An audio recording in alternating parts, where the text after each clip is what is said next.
السلام عليكم ورحمة الله تعالى وبركاته. مرحبا بكم في قناة حبيب دي زيد. شرف هذا الفيديو نتكلموا شوية على سحب الأرباح نتاع التداول في الجزائر. ما هي الطريقة وكيفاش ندير؟ باش تعرفوا شي بالتفاصيل قبل ما تفرجوا الفيديو ما تنساوناش بالاشتراك وخاصة في الجرس باش نبداو على بركة الله.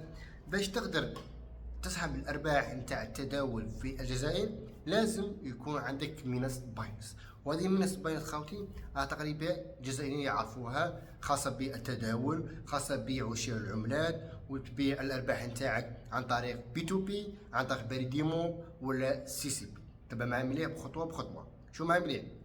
اذا كان عندك الارباح في منصة تاع التداول كما اكس فوكس ولا اي منصة تاع التداول ولا بطاقة فيها ربح، تقدر الارباح ولا الدولار ولا او اس تي تقدر تحولهم الى منصة باينس، ومن بعد تحولهم الى البريد موب ولا حساب سي سي بي. وراني داير الفيديوهات خاصة بمنصة باينس على قناتي الاولى، فيها تقريبا 77 الف مشترك. بارك الله فيكم، جزاكم الله خير اللي دعمتوني، وان شاء الله نلحقوا الى الدرع الفضي نجيبوه ونفرحوا مع بعضنا. ما علينا.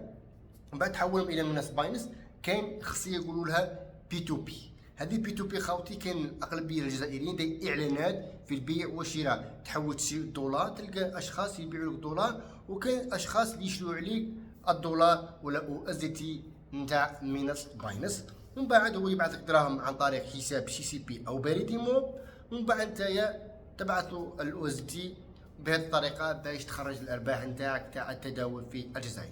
عجبكم هذا الفيديو؟ ما تنسوناش بالاشتراك وخاصه في الجرس باش جديد. والسلام.